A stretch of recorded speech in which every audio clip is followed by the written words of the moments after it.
lisur trimëri shqiptari, kur të shoh sto lisur mjalt në bushet gjani, në gjoksin që ndisur trimëri shqiptari.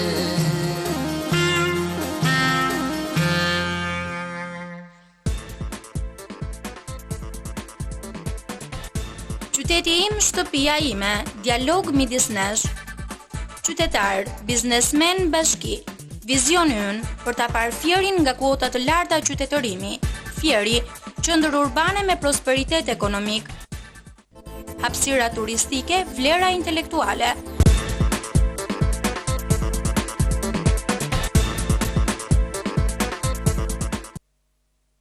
Miq të nderuar, mirëmbrëma dhe mirë se keni ardhur këtu në televizion Apollon.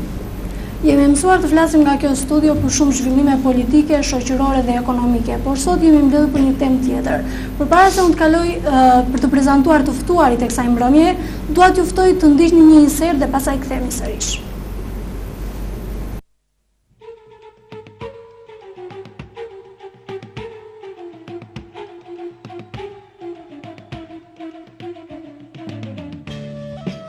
Fieri, një vend me resurse të shumta dhe hapësira pafund.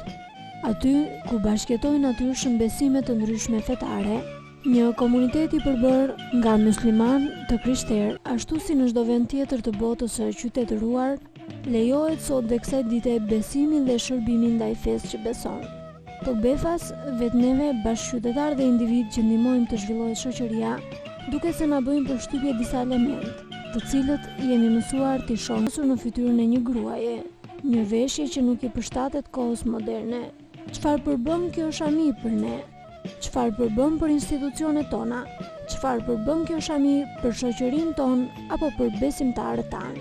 A është e mbështetur në ligje dhe a cënon do kënd?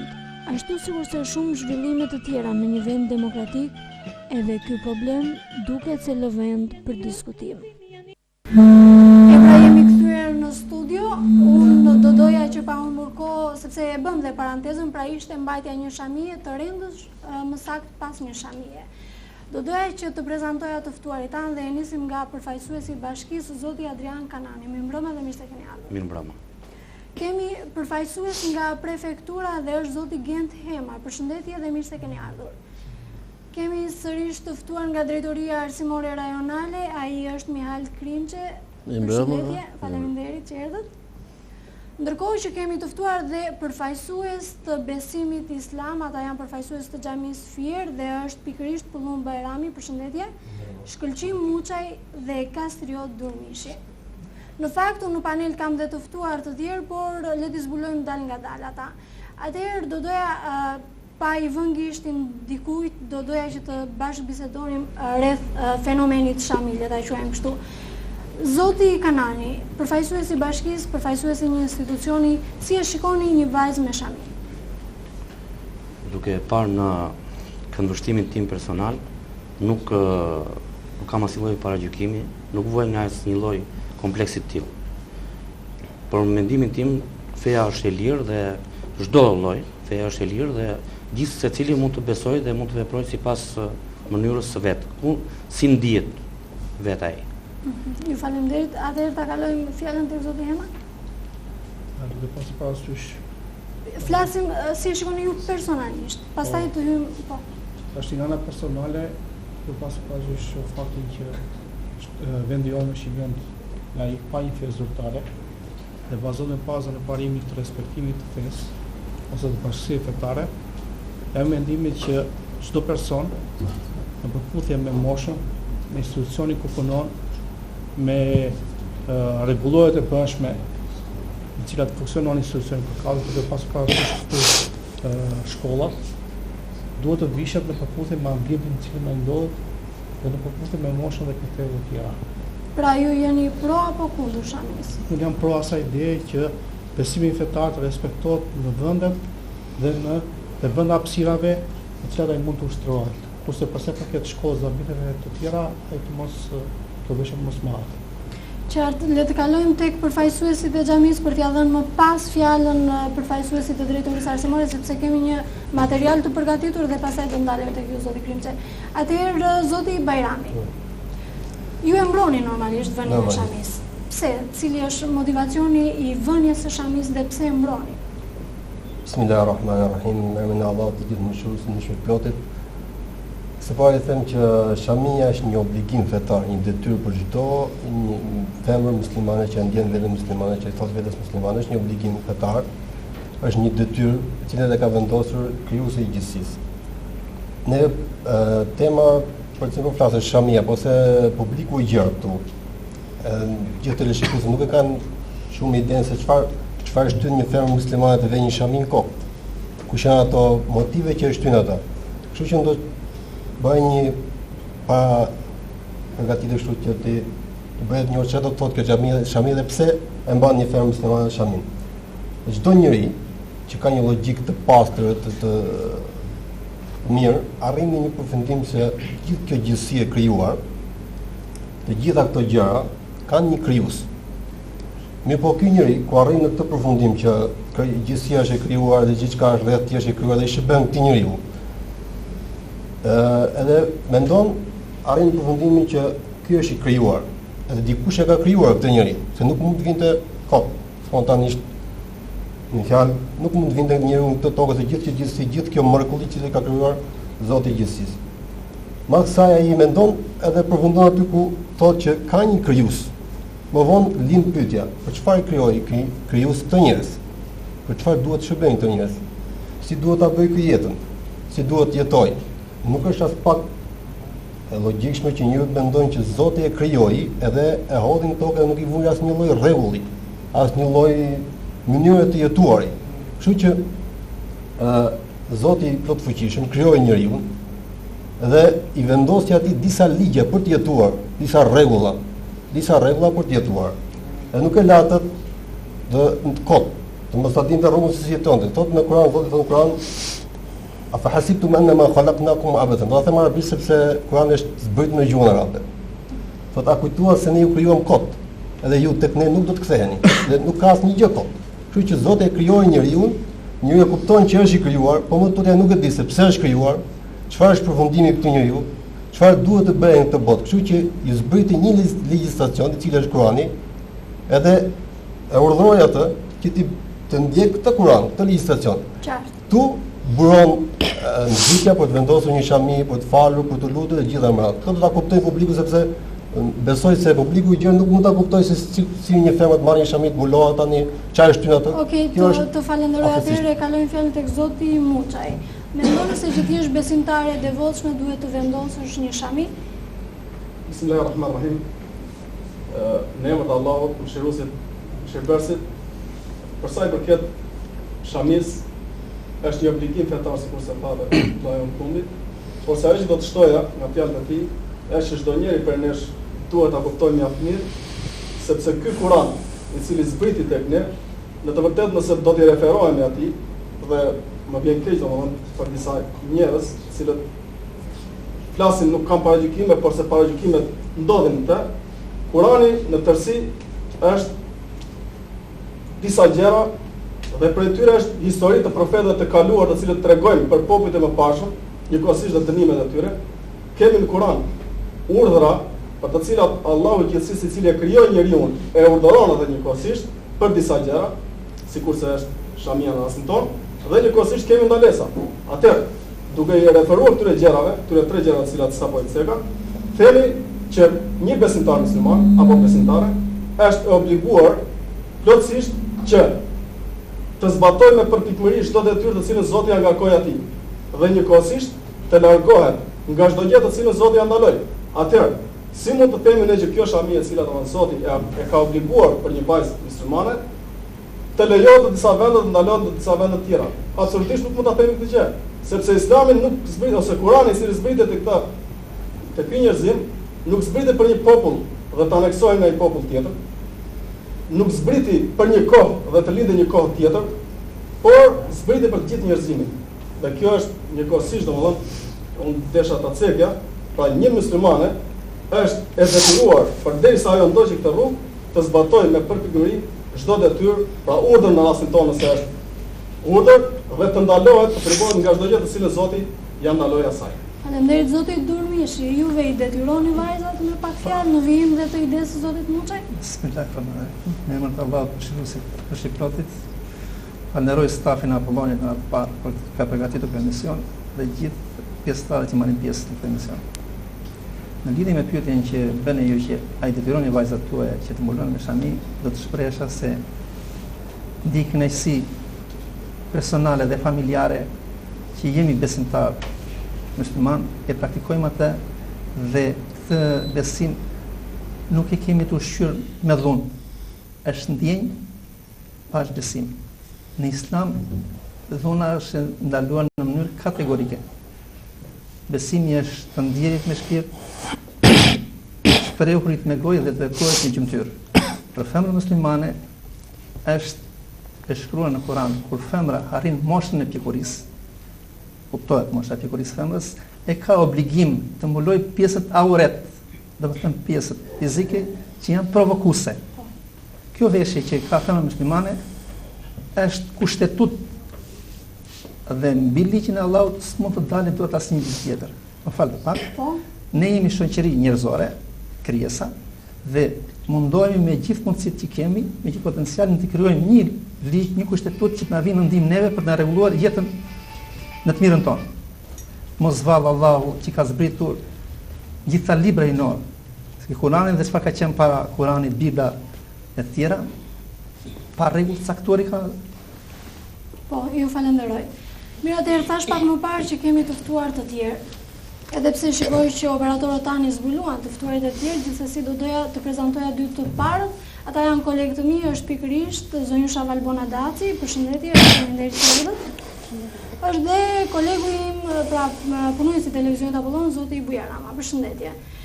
Tani kam përshtypjen se dëgjuat ajsa të dilni në një konkluzion, por unë do doja në fakt që t'ja jepja fjalën Zonjushës Daci, duke marrë spuntën nga një opinion i saj shamia në një të përditshme apo jo. Zonjusha Daci, si e shikoni vënien e shamis? Para së gjithash, unë do t'i përshëndesja të gjithë të ftuarit e kësaj studiojo, aq më tepër përfaqësuesit e komunitetit musliman, do doja ta theksoja që në fillim që është shenjë e emancipimit dhe asaj që unë besoj që vjen prej filozofisë së Islamit. Shkrimi në fakt i ka thënë të gjitha, unë mendoj se debati është i tepërt, në kuptimin që nuk ka pse të ketë debat për shamin. E vërteta është se në shoqërinë shqiptare ka deformime në atë se çfarë ndjek shoqëria shqiptare. Debati për shamin, për mendimin tim, nuk shpreh ndonjë kontradikt fetare, nuk shpreh as ndonjë kontradikt kulturore. Debati për shamin sipas meje ishte një mitim i shëmtuar i asaj që po ndodhte në vendet perëndimore, i mitim i shëmtuar për faktin se vendet e tjera kanë një filozofi të caktuar për momentin, ka një paragjykim të justifikueshëm, do të thosha në thonjza, për shkak të luftës kundër terrorizmit dhe për shkak të sulmit që i bëhet në përgjithësi Islamit për atë që ai mbart fundamentalizmi. Por gjithsesi unë kam thënë që fundamentalizmi është ndoshta një pjesë përbërëse ose ekses, ashtu siç është edhe inkuizicioni tek të krishterët. Dhe kjo do të thotë që nëse do të paragjykojmë Islamin për këtë, atëherë do të paragjykojmë edhe të krishterët për ato kusuret e tyre të mëparshme që janë shënuar me faqe të zeza në histori. Qartë, duke pritur që ta vazhdoni dhe tuaj, do doja që të ndjejmë sepse prekëm një pikë shumë të veçantë që ne kemi trajtuar në fakt në një shkollë të qytetit të Firit, është në shkollën Dërmërnas, një vajzë që ka vendosur ta mbajë shamin. Ndoshta ky insert i përgatitur bie ndesh me këtë që tha Zonjusha Daci, e ndjekim, i lutem regjisë. Uida Vrenozi është një praktikante e re besimit islam e cila mëson në shkollën 9-vjeçare të Dërmërnasit. Uida është në klasën e 7 të kësaj shkolle. Ajo ka vendosur që të mbajë shami për faktin se e mendon si një shërbim të denjë që i bëhet nga ajo fesë islame. Edhe pse e di që sot po përballet me një opinion jo shumë mbështetës për të, Ueda duket e vendosur të qëndrojë idesë së saj deri në fund. Marrëdhëniet jam me shoqet që marrëdhënien me mua janë shumë mirë. Nuk të ka sjell probleme Shamia? Në fillim kur jam veshur me Shamin, në drejtoresha, më solli probleme që fillim. Po për shokët nuk ishte një habi kjo? Jo. Si e pritën shokët? Shumë mirë pritën. Po tani si vazhdon? Je integruar me shokët? Vazhdon të sillesh njësoj si ata? Njësoj si unë dhe ata, njësoj shumë mirë. Ndërkohë ti je një besimtar apo jo? Vazhdon të frekuentosh xhamin? Po. Vazhdosh ta mbash xhamin? Po. Në rast se nga drejtoria arsimore apo Ministria e Arsimit do ndalohet xhamia, çfarë do bësh? Kjo gjë nuk thehet mrapsh. Është shpesë sa shkollë. Qefi im, dëshira ime ishte që unë ta vazhdoja shkollën. Po, mësuesit. Pra ju po thoni në rast se një urdhër i fundit ju ndalon, ju do braktisni shkollën? Po. Se kjo gjë që kam veshur unë nuk thehet mrapsh. E keni veshur vetë me vullnet, me dëshirë? Kjo është dëshira ime. Nuk është as me imponim. Dëshira ime ishte që të vishe Shami. Më thuaj pak, po mamaja jote mban Shami? Po. Pra mbani si familje? Po. Por ky vendim individual dhe tepër privat i vajzës së re nga dërmënasi ka rënë ndesh me atë çka mendojnë shokët e klasës, një pjesë të cilëve i kanë kërkuar Uedës ta heqë Shamin. Duket një gjë jo normale, sepse në shkollë nuk është e drejtë që të hyet në shkollë me Shami. Si e pat në fillim kur vajza vendosi të çonte Shami? Një gjë jo normale, që gjithë që kush ka dëshirën në vetë, po në shkollë nuk është e lejueshme që të vish me Shami. Juve vetë personalisht, e zhveshim anën institucionale, si mendoni, duhet që vajzat ta frekuentojnë mësimin me Shami? Jo. Por i keni thënë shoqes? Jo. Pse? Si thamë dhe? Ajo pranon të hyjë në diskutime me ju njësoj si shoqet e tjera? Po. Do doje të mbajë Shami si shoqja jote? Jo, nuk do dëshiroj. Pse?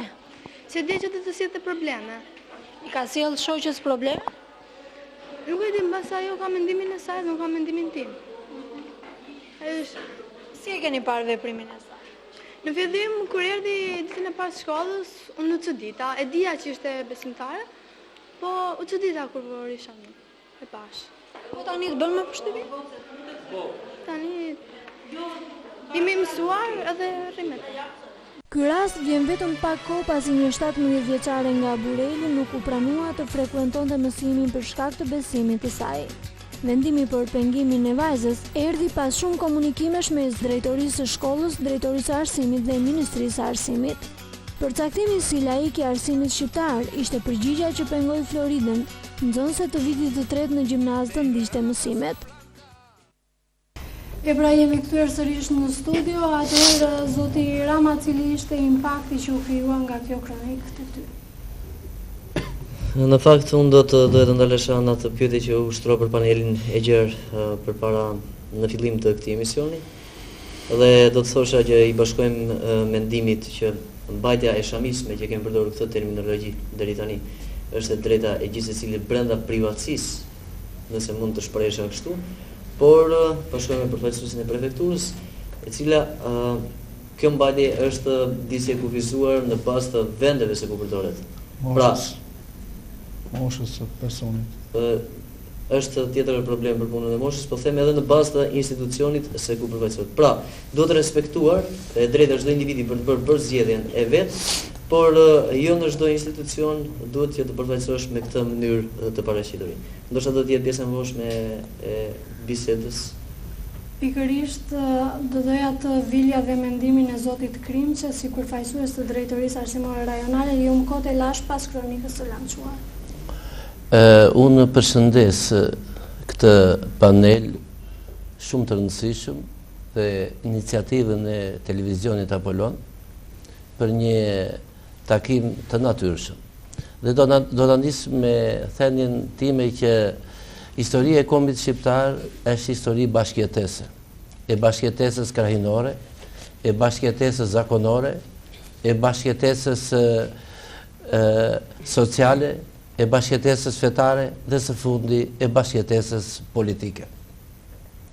Nuk mund të kuptohet historia e kombit shqiptar i jashtë historisë fetare, sepse po të ta nisim nga pikpamja e imtësisë së përbërjes së historisë së popullit shqiptar, atje ku sukseset ishin më të mëdha, atje ku kultura ishte më e devotshme, atje kishin pjesën e tyre edhe klerikët shqiptar. Ata janë një me kombin shqiptar. Të kujtojmë dhe të nderojmë me këtë moment Anton Harapin, Ad Gjergjfishën, Fan Nolin, rektorin e parë shqiptar Koto Hoxhin, më falni Hoxha Tasimin, shumë fetar të tjerë të cilët hapnin teqet e tyre, hapnin kishat, hapnin manastiret, ku mësohej gjua shqipe, ku priteshin qetat e lirisë, ku priteshin emisarët e huaj. Por ka një gjë të tillë që duhet të parë në kohë edhe kjo bashkëjetesë. Në legjislacionin e sotëm shqiptar ka një frymë fleksibiliteti, por ndodh që drejtuesit e institucioneve i shikojnë çik me ekstremitete këto akte ligjore dhe akte nënligjore. Fjala vjen në qoftë në universitetet e Shqipërisë, publike ose jo publike, qoftë në shkollat e mesme, qoftë në shkollat nënveçare, drejtori i shkollës, këshilli i disiplinës, bordi i shkollës, atyre nuk u mungon fleksibiliteti për të ndërtuar dhe për të zbatuar ligjshmërinë në shkollë konform legjislacionit të Republikës së Shqipërisë. Është e drejta e çdo qytetari që të vishet ashtu siç i pëlqen. Ne sot nuk vuajmë nga e mbuluara. Ne sot po vuajmë nga e zbuluara. Edhe ky është një detyrim, një qëndrim i cili ne të gjithë do të na thërres për të mbajtur qëndrimin e nevojshëm. Unë mbështes mendimin e shumë kolegëve të mi, po kështu dhe të drejtorisë arsimore rajonale të Fierit, që në tilla raporte është vizioni i drejtuesit të shkollës, është vizioni i mësuesve të shkollës që të gjejnë gjuhën e përbashkët me nxënësit që vishen ndryshe nga të tjerët dhe me pak ndryrje, me pak rregullime, me një kompromis të nevojshëm social, pa prishur dhe pa ndryrë në dinjitetin e tjetrit, probleme është zgjidhur. Mirë, atëherë, përpara do të bëj një ndërhyrje për zotin Krimçe. Atëherë përgjithësemi përfaqësues dhe që e njohim të sferës arsimore, normalisht nga Ministria e Arsimit ka një rregull fiks për zbatimin e një uniforme tradicionale që nuk mund të ketë deviacion, do të them, në këtë mes. Atëherë, cilat mund të jenë ato hapësira nënligjore, flas apo një lloj marrëveshje e brendshme që mundet për të bërë këtë lloj gabardimi, sepse edhe diçka tjetër. Të paraqitesh në shkollë me një uniformë të tillë do të thotë një lloj si fjala vjen po marrni shembull, sikur të bësh orën e edukimit fizik me xhinkse. Po. Tani në udhëzimin e Ministrit të Arsimit dhe të Shkencës flitet qartë për uniformën e nxënësve, për uniformën e mësuesit, për ndalimin e pierkolike e tjera. Po ndalim tek uniforma. Aty nuk thuhet që kjo shkollë të përdor këtë uniformë dhe ajo shkollë të përdor këtë uniformë. Por është unike për gjitha shkollët. Është unike, por modelin e uniformës e zgjedh vetë shkolla. Në dëshirën e nxënësve, të parlamentit rinor, të bordit të shkollës, të prindërve dhe nëse do shikoni me kujdes, shkolla të ndryshme kanë uniforma të ndryshme. Koincidon që një uniformë e një vajze muslimane mund të përqaset me uniformën e asaj shkollës dhe pa bërë zhurmë, pa bërë fjalë fare, ato mund të integrohen e mund të rregullohen. Nuk vojmë nga kjo në bëja. Qartë, zotë Krimçe, them që unë nëse kam një këmishë ngjyrë piepri dhe një xhaketë të zezë. Atëherë, kjo është fare ndjeshme, do të thotë një devijim fare i hapur i kësaj prishje të uniformës, sepse është dhe urdhri i Ministrisë së Arsimit. Nuk e di se si mund të pranohet kjo devijim. Unë nuk e kuptoj urdhrin ekstrem. Brenda urdhrit unë kuptoj edhe tolerancën. Shpesh herë në raportet ligj dhe moral, shpesh herë ka triumfuar dhe morali. Mirë, atëherë ne kemi Uedën këtu, por unë përpara se të jepja fjalën vajzës, do doja t'u thosha gjithë shikuesve, numri që është në ekran është vetëm për mesazhe, jo për thirrje, ju lutem. Atëherë ja kaloj mikrofonin vajzës. Ueda ju e tha dhe në intervistë që jeni të vendosur, e vendosur që ta mbani shamin, si jeni ndjerë, do më thoni, duke qenë se jemi në transmetim të drejt për drejt dhe shumë shikues apo bashkëmoshatar ju gjykojnë, disa të tjerë ju mbështesin? Fillojmë Bismillahirrahmanirrahim. Në emrin e Allahut Mëshiruesi Mëshirbërësit. Unë në fillim me marrëdhënien e mësuesve nuk e kam patur jo dhe as mirë. Me nën drejtoreshën kam patur probleme. Ngri pak mikrofoni lart, ju lutem, po. Pra nuk të kam pranuar si të tillë në fillim. Jo, në fillim. Po. Pastaj? Nën drejtoresha nuk është sjellur normale me mua. Në fakt, unë isha në klasën tuaj dhe pash që dhe bashkëmoshatarët tuaj e paragjykonin veshjen. Pra ju nuk ishit si ato. Nuk ishit si shoqet e tuaja. Pa çka se ju ndiheshit njësoj si bashkëmoshatarët tuaja. Atëherë, diçka më specifike, a mund ta hiqni shamin në rast se shokët tuaj ju a kërkojnë? Jo, se kjo gjë që kam veshur nuk thet mbrapshme.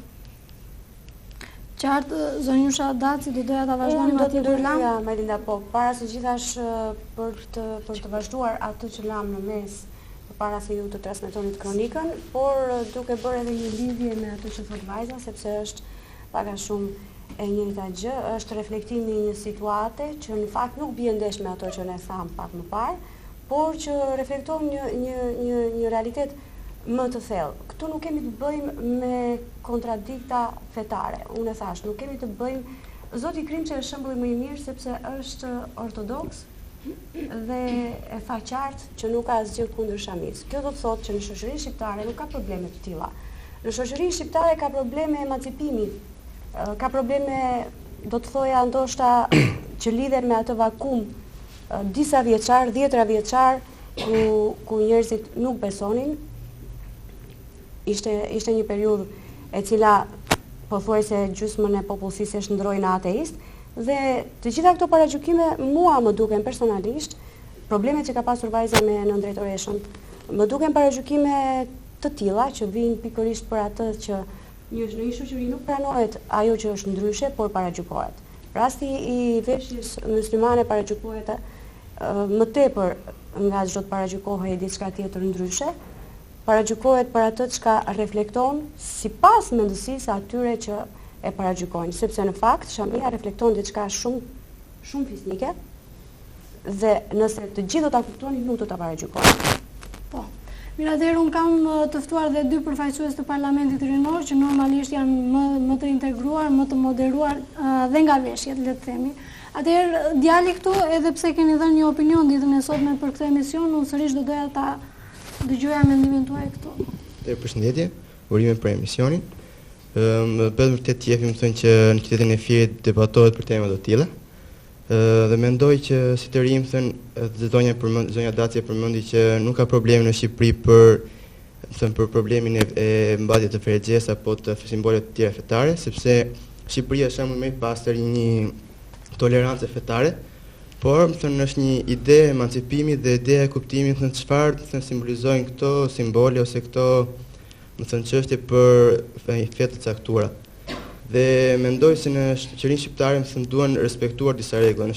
Në jetesa e një vend demokratik si Shqipëria, thotë që secili individ ka drejtën e konsciencës, të mendimit, por edhe të besimit fetar. Ka drejtën e besimit fetar, ndërkohë deri në atë pikë derisa, më thënë, ai nuk cënon lirinë e tjetrit për të besuar. Duke qenë se më thënë në Shqipëri kjo gjë nuk ndodh, atëherë më thënë se kuptoj pse ngrihen kaq shumë polemika për diçka të tillë. Dhe më bëhet me vërtet qefim që ka individë të cilët e mbrojnë me vërtet këtë ide dhe thënë ja vlen më shumë. Mirë, atëherë kalojmë mikrofonin tek vajza. Unë do doja që dhe të prezantohesh, duke qenë se nuk e patëm atë luksin e nevojshëm për t'ju prezantuar të gjithë. Atëherë përshëndetje, përshëndes panelin. Gjithashtu dhe të gjithë që folën, gjithashtu edhe vajzën e cila ka marrë vendimin e saj dhe unë e respektoj, por siç u tha, toleranca fetare është një ndër karakteristikat kryesore të Shqipërisë, por ne dëgjuam që u tha që nuk pëlqejnë rregullat në ekstrem. Dhe unë do doja të dija që pëlqejt besimi në ekstrem, pasi ne përfaqësojmë brezin e ri dhe në një farë mënyrë ne besojmë me logjik. Nuk besojmë çdo gjë shabllon. Dhe në një farë mënyrë unë do doja të dija që vërtet kjo shami përfaqëson besimin fetar. Pasi në këtë besim fetar nuk është vetëm shamia, janë shumë rite të tjera që nuk mund të pranohen. Bigamia në Shqipëri nuk është e lejuar. Që në fakt në vendet e tjera që praktikohet feja islame është më se e lejuar, kurse në Shqipëri nuk është e lejuar. Dhe në një farë mënyrë mentaliteti është ushqyer. Dhe këta njerëz nuk mund ta ndryshojnë këtë mentalitet. Por unë jam pro shamis për ata që e ndjejnë të nevojshme ta mbajnë. Por për dikush që do të emancipohet dhe që gjithashtu mendon se e mban këtë shami në një lloj obligimi, unë jam kundër kësaj shamie. Por nëse dikush e beson vërtet dhe e ndjen të domosdoshme për të ndjerë mirë me veten dhe me komunitetin që e rrethon, unë jam pro që ta mbaj këtë shami. Dhe nuk ka pse drejtoresha ta paragjykoj, pasi drejtoresha vet pse mund ta veshi fundin e shkurtër, ose drejtoresha vet pse mund të vishet me taka. Dhe vajza që do pse mos ta mbaj ferexhetin, ose pse mos të mbulohet kur ajo e ndjen të nevojshme. Dëgjuam gjithashtu që ekziston problemi i zhveshjes sa problemi i veshjes. Në një farë mënyrë unë i vë në një paralelizëm, sepse derisa paragjykohet kur vajza është e veshur, si mos të paragjykohet kur ajo është e zhveshur. Kur paragjykohet që ajo mund mbulon pjesët që janë më provokuese, siç u tha, pse të mos paragjykohet kur ajo i nxjerr këto pjesë provokuese. Prandaj nuk ka pse të mohohet e drejta e mbajtjes së shamis. Atëherë kaloj mikrofonin tek zotëria tjetër, cili është mendimi juaj? Bismillahirrahmanirrahim. Përshëndetje gjithë pjesëmarrësve. Nuk kisha ndonjë gjë për të thënë, por marr shkas nga rasti të cilin sapo e pam para pak çastesh, kur një vajzë ndoshta privohet nga e drejta e arsimimit, dhe ndoshta jemi të sigurt se nuk është rasti i parë dhe nuk do të jetë as rasti i fundit. Do të ketë raste të tjera në qytetin tonë të vajzave me shami ose të djemve të cilët do të mbajnë pra simbole fetare, dhe do të doja nga zotërinë e drejtorisë arsimore dhe të bashkisë dhe të prefekturës çfarë masash kanë marrë ose do të marrin të ardhmen që edhe këto vajza me shami, edhe këta djemë musliman të arsimohen si të gjithë moshatarët e tyre. Mira, e keni pyetje të drejtë për drejtë për zotin Krinçe? Po. Zoti Krinçe? Faleminderit. Unë thash që në fillim, filozofia e drejtorisë arsimore rajonale të Fierit është e tillë që respekton traditat bashkëjetuese në të gjitha fushat e arsimit, në të gjitha fushat e bashkëpunimit dhe në fushën fetare. Drejtoria arsimore është e prirur që t'i zgjidh me mirëkuptim dhe t'u jap udhë dhe jetë gjatësi pikërisht zgjidhjeve të tilla jashtë ekstremeve ligjore dhe të praktikave anti-edukative. Po, besoj se morët përgjigje? Po shohim se nuk ka vend për ekstrem, por japim pra mundësinë vetëm e arsimimit. Pra nuk kërkojmë pra gjëra më shumë se një arsimim i nevojshëm dhe i mjaftueshëm, por pa patur probleme me anën e mësuesve ose të drejtorisë arsimore ose të qeverisë. Pa pasur diskriminim. Pa pasur diskriminim. Atëherë, duke qenë se më vjen një mesazh, kanë ardhur disa mesazhe, unë i falenderoj gjithë shikuesit që po na ndjekin. Unë po shkëpus njërin prej tyre i cili më ka bërë më tepër përshtypje. Zoti Muça, dikush që na ndjek thot perçet po i heq dhe turqia. Ne nuk mund të shkojmë në Europë me një perçe, ndërsa thot në fund feja e shqiptarit është shqiptaria. Ja kaloj mikrofonin zotit Muça? Po. Për sa i përket të drejtës që ka çdo njeri prej nesh për ta zbatuar këtë fe, vallahi nuk është e vërtet fjala që thon perçet po heq Turqia. Ne duhet të kuptojmë diçka, domethënë, kemi shamin në rastin ton konkret, sikurse janë vajzat, të cilat janë vetëm thjesht me shami. Por se ajo që dua të them në përgjigje të këtij personi i cili drejton këtë mesazh, ne zbatojmë fen ashtu sikurse është dhe nuk duhet absolutisht ta anashkalojmë atë. Ne jemi një popull shqiptar që normalisht domethënë i përkasin shumica feja muslimane, me edhe të pak rrezikar, por se për ne të cilët e predikojmë këtë fe dhe ndjekim këtë fe, absolutisht domethënë ne do të ndjekim rrugën tonë të cilën e kemi nisur, duan apo nuk duan ata që janë ose përkasin këtyre institucioneve sikur janë shkollat në rastin tonë apo diçka tjetër, ndërsa ajo që do të kërkonin domethënë nuk mund të bëjnë dallimin tani ne se çfarë mund të bëjë njëri, një person apo dikush tjetër në Turqi, apo çfarë mund të bëjë një person në Shqipëri apo diku tjetër, përderisa ne kemi rastin më konkret ku shqyr zotit domethënë kemi shumë vajza shqiptare, të cilat e vendosin këtë shami në mënyrë të vullnetshme, absolutisht nuk kemi, domethënë nuk ka asnjëri, dhe unë ju garantoj të gjithëve, që nëse do të merrni mikrofonin tuaj dhe të pritni në të gjitha shkollat, të gjeni një vajzë me shami dhe ta pyesni nëse është e detyruar apo është ose ka vendosur të shamin në mënyrë të vullnetshme, jam plotësisht i bindur që përgjigjja është se këto vajza kanë vendosur të ndjekin këtë rrugë në mënyrë shumë të vullnetshme. Pra feja nuk mund të merret me dhunë, edhe nëse mund ndodh një rast që dikush mund të heqë ferexhen, edhe pse unë them se nuk është e vërtetë gjë, por ajo që është më së vërtetë është që numri i tyre mund të shtohet dhe jo të paksohet.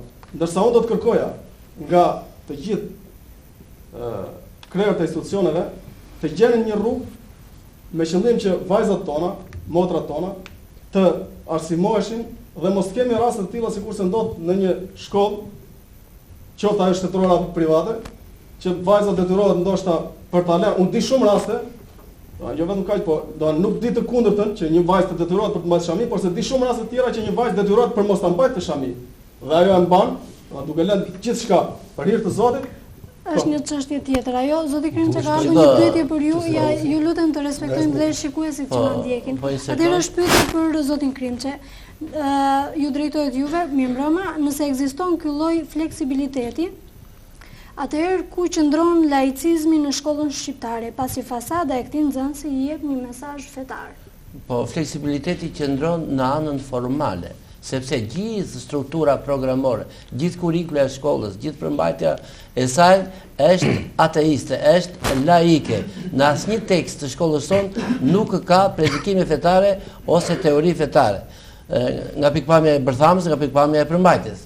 Nga pikpamja e paraqitjes së jashtme, ne po diskutojmë respektin që ka njeriu për njeriu, respekti që kemi ne për personalitetin e njeriu. Çdo njeri e ndërton personalitetin mbi bazën shpirtërore të tij, po dhe në praktikën e tij të veshjes.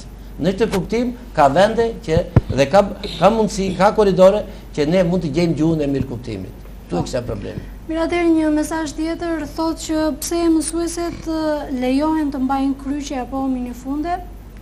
Për sa i përket feve të tjera, pra feja katolike, pra për të krishterët, unë dua të bëj një sqarim në fakt se nuk do doja të tregoheshim të njëanshëm. Unë sot kam patur të ftuar përfaqësues të kishës ortodokse dhe katolike, por për arsye pune ata nuk kanë mundur të jenë këtu. Gjithsesi ne i falenderojmë nga ky ekran. Atëherë do doja t'ja jepja fjalën vajzës tjetër, sepse shikoj që ne kemi disa të veshura me shami. Si ju ka lindur ideja të mbajturit shami dhe pse mendoni se kështu i shërbeni besimit tuaj? Mbrëma, më vjen mirë, domethënë që keni bërë një përplasje mendimesh, qoftë nga të rinj, qoftë edhe nga më të vjetër, edhe më vjen keq domethënë që keni kapur një rast sporadik i cili për gocën domethënë që është mbuluar në një shkollë 8 vjeçare, i cili është një arsim i detyrueshëm dhe i cili është i ligjëruar, domethënë me ligj. Këtë mund ta thotë më mirë dikush domethënë që i përket kësaj fushë. Gjithashtu besimi domethënë mund të shfaqet se dëgjova çfarë që po flitet që ai është privat. Besimi është në kushtetutën e Shqipërisë, është edhe i përket edhe privatësisë, sigurisht i përket edhe shfaqjes së tij në publik, domethënë. Unë i kam kaluar këto peripeci dhe e di domethënë se si janë vështirësitë në shkollat shqiptare. Për fat të mirë unë për fatin e mirë në thojza mund të them që unë jam mbuluar në universitet dhe atje nuk ekziston absolutisht asnjë lloj pengese, përkundrazi janë ndjerë shumë e vlerësuar. Këto mund të them domethënë. Po, faleminderit. Zonjë, mos gaboj, jeni nëna e Uejdës. Unë shikoj që dhe ju ashtu sikur se tha Ueda dje për televizionin Apollon dhe ju jeni e veshur me shami. Pse keni zgjedhur të mbani shami dhe si ja keni lejuar vajzës? Ka qenë një kërkesë e saj, një imponim ndoshta në një familje? Ma herë, përshëndetje nderoj për emisionin që më. Vetëm veshja nuk është me imponim. Ka qenë dëshira ime. Kisha dëshirë, ishtë pasion. Tash që është besim me zemër herë. Dhe mua nuk më imponoj, as burri, as babi, apo mami, është dëshira. E ka pranuar familja juaj? Po, alhamdulillah, falenderoj Allahun që ma dha tani. Kam 4 vjetë e mbuluar. Por vajzën mund të them jo me të shkurtra, po me shami nuk i thosha dot, se nuk është me imponim. Që i thoshin shkollë ka vesh mami apo babi. Qartë, thatë keni 4 vjetë që jeni mbuluar me shami. Sa ndryshon jeta juaj 4 vjetë më parë dhe tani? Ndi me qetë, me lirë. Mua nuk më përshtypje një njëri. Urdhë? Më e plotësuar? Me, po. Qartë, atëherë kaloj mikrofonin tek zotëria në fund. Do doja të sillni mendimin tuaj si shikoni vajzat me shami, e lejoni të mbajturin e shamis pra ju si individ dhe për më tepër në një institucion shkollor. Mirëmbrëma një, urime për emisionin dhe faleminderit për mundësim që më dhatë për edhe një mendim rreth kësaj çështje. Unë ka mundësin që gjithë teleshikuesit dhe panelin të t'i përshëndes dhe në anën fetare, me selam aleikum, dhe në anën e qytetërimit, me mirëmbrëma. Dhe secili nga ne, dhe secili nga ata që na dëgjon do më kuptoj shumë mirë. Çështja është e thjeshtë. Çdo njeri ka të drejtë të ketë një besim fetar dhe në momentin që ka drejtë të ketë një besim fetar, shamia që është një element i vogël i këtij besimi nuk duhet të diskutohet. Sepse është një pjesë e vogël e besimit fetar. Sepse të jesh besimtar do të plotësosh disa kushte ose shumë kushte, të cilat njeriu i bën me dëshirë, me vullnet dhe me zemër. Dhe nëse një shtet ose një kushtetutë në një shtet i caktuar, në rastin shqiptar, kushtetuta shqiptare, njeh të drejtën e besimit, s'ka se si të mos njohë të drejtën e shamis, që është një element i këtij besimi. Atëherë, ata që kanë bërë kushtetutën nuk kanë njohur, ose nuk kanë pasur vizion, ose nuk kanë pas të dhëna rreth besimit islam. Ky është mendimi im. Nëse do hinim në anën kushtetuese të çështjes, në anën qytetare. Unë besoj që një vajzë me dekolte, të më falin zotërinë këtu, do ta impononte dhe do të krijonte ca probleme një mashkulli që do ta shikonte. Ndërsa një vajzë mbuluar besoj se nuk i krijon asnjë problem. Qartë, pra jeni pro shamis, e mbështesni. Unë jam pro besimit, pro shamis dhe pro të drejtës së individit për të zgjedhur mënyrën e tij të veshurit, të jetuarit dhe të besuar. Faleminderit, të lexojmë një mesazh sepse një qytetar na lutet që ta lexojmë. Mirëmbrëma televizioni Apollon, dua të bëj një pyetje. Kush e shpiku fen kur të parën zbriti Evën dhe Adamin? Zoti nuk tha njëri musliman dhe tjetri krishter. Zotërinj mos gënjeni dhe mos vjedhni, kështu thot Zoti. Ne e përshëndesim gjithsesi. Po. Zotëri si pyes. Feja ka lindur me njeriu. Nuk ka qenë asnjëherë pa fe, njeriu s'ka qenë kurrë pa fe. Në asnjë mënyrë, nuk është gjë se shpikëm neva rreth dikush dhe shpiku një fe. Feja ka lindur me njeriu, njeriu lind besimtar. Askush nuk lind mohos, nuk lind. Ne unë nëse do të pyes të gjithë këto paneli që janë këtu ose gjithë qytetarët, mund të jetë një pakicë jashtëzakonisht e vogël që mohon me gojën e tij që thotë nuk ka Zot, nuk ka fe. Pjesa dërmuese e njerëzve pohojnë që ka një Zot dhe ka një fe. Nuk është gjë që shpikëm neva, erdhën disa njerëz shpikën diçka. Një gjë shpikur e trilluar mund të kalojë disa ditë, do të largohet, do të zhduket, nuk do të ketë më asnjë fjalë shenjë. Kurse feja nuk është e shpikur, feja është, unë do të thosh që Islami do të thotë nënshtrim. Islami do të thotë nënshtrim, bindje ndaj krijuesit të gjithësisë. Unë kur shkoj atje në xhami ose i lutem të gjithë pushtetshmit, atij që ka të gjitha gjërat në dorë. Kjo nuk do të thotë që në fjalë unë shpika një diçka. Këto janë gjëra që thash më parë që njeriu kupton që është i krijuar. Kush e krijoi atë? Pse e krijoi? Gjithë më radh këto gjëra vijnë nëpërmjet mesazheve hynore, sikur se kanë ardhur përpara me Biblën, me Injilin, në së fundi me Kur'anin. Edhe atëherë njeriu kupton esencën e jetës së tij. Pse ekziston ky njeri dhe çfarë duhet bëjë ky njeri? I rregullon jetën e tij. Që nuk është feja e shpikur, nuk është dikush, është Zoti. Unë mendoj se nuk duhet të diskutojmë që pse janë gjithë këto fraksione fetare. ne duhet diskutojmë atë që në shoqërinë demokratike ne do të respektojmë bindjet e personalitetin e tjetrit.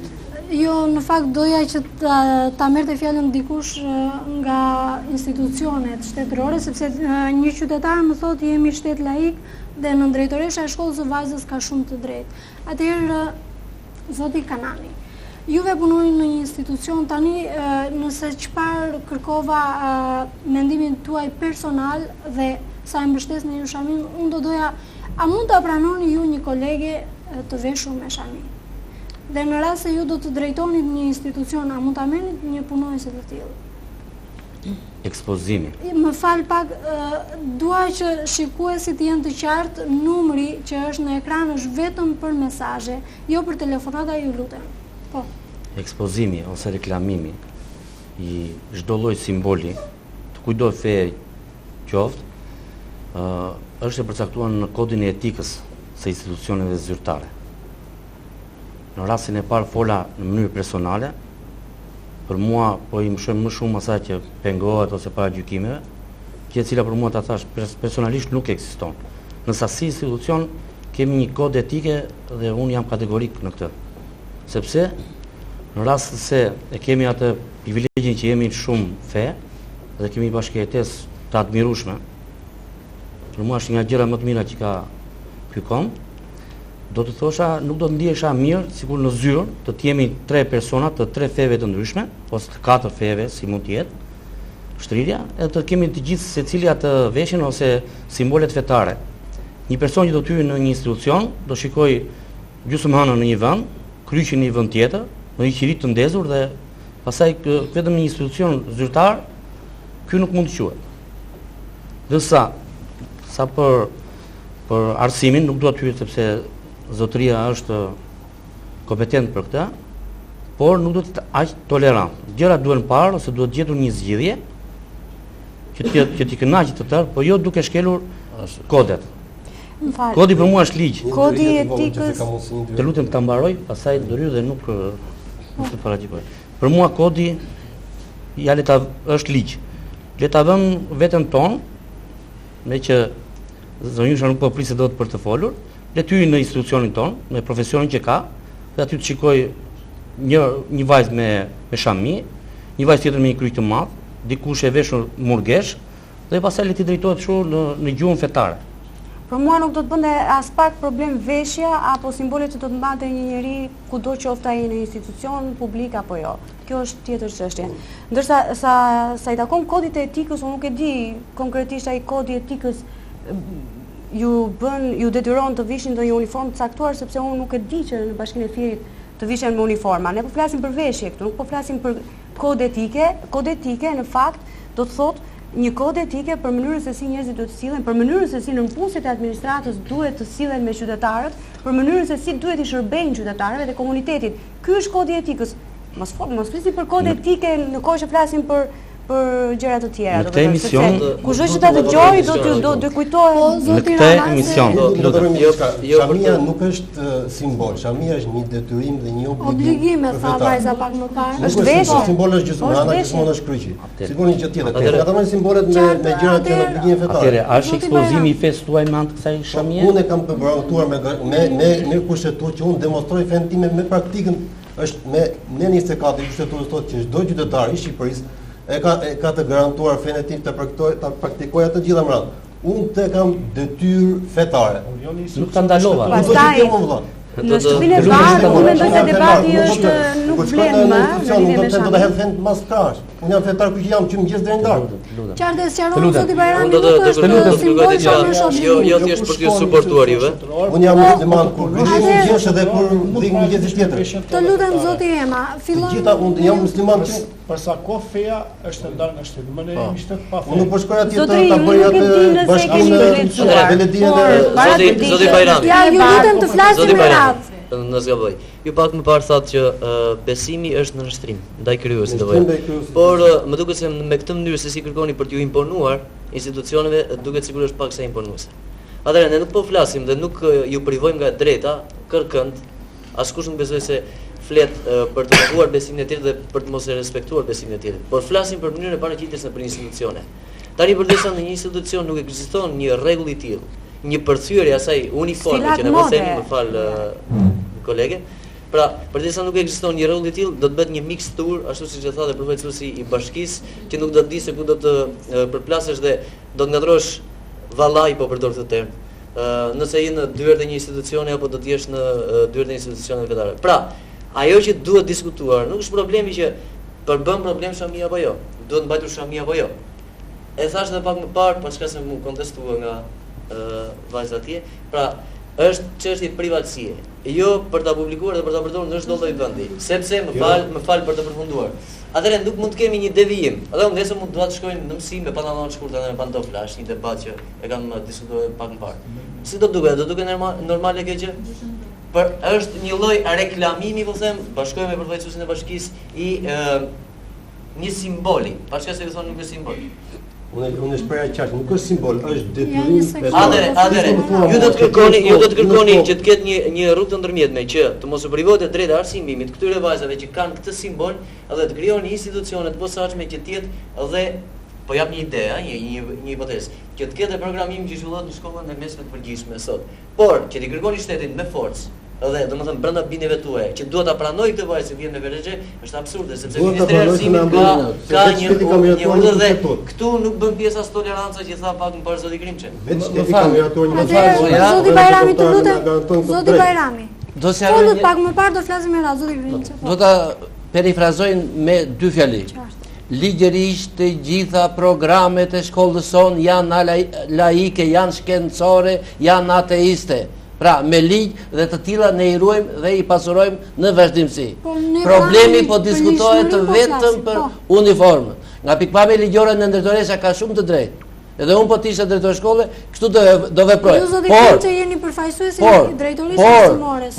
Por unë mendoj edhe si prind, edhe si person, edhe si përfaqësues i drejtorisë arsimore, nëse ka rrugë zgjidhje për mirë kuptim, është jashtëzakonisht mirë të zgjidhë. Zoti Krimçe, nesër nëse do të vinte një kontroll, a do të dënoj drejtoresha për këtë rast nëse absolutisht jo. Absolutisht jo. Unë jo, absolutisht. Tu parashikoni që ka tolerancë. Jo, unë mendoj se po i cekim gjërat në mënyrë si përfaqësore, në qoftë se drejtoresha e ka diskriminuar vajzën për shkak se ajo mban shami, sigurisht që do të dënohet.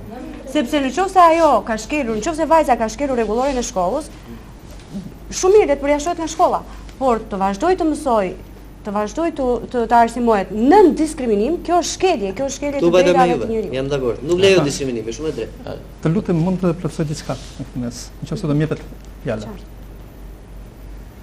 Po na shkalojmë pak temën për të cilën jemi mbledhur, me fjalë për mbulesën për Shamin, dhe po kalojmë me paraqitjen e zyrtarëve ose të intelektualëve në institucione.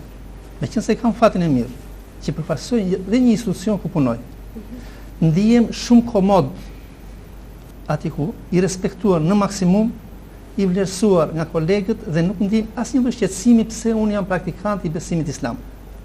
Jo vetëm kolegët, por edhe marrëdhënia me publikun është ndërtuar në mënyrë të tillë që njerëzit kanë nevojë të gjejnë njerëz ku të shprehin qetësinë e tyre shpirtërore, të kërkojnë diçka që ndihen lirshëm, ndihen butë ku them.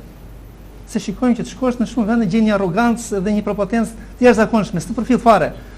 Kur vijmë për plasën me ne, ndjen një kotësi dhe ne i presim dhe të lutem, është tjetër ato mos predi. Ndërsa për çështjen e Shamis. Flasim vetëm për veshjen. Për çështjen e Shamis.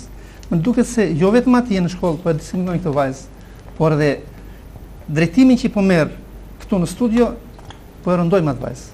Flas në praktika ime. Në vitin 2001 unë kam pasur një vajzë mbuluar që këtu në Fier ka qenë para e përjashtuar nga shkolla. Vetë si person nuk desha që ta bëja mediatike në atë moment.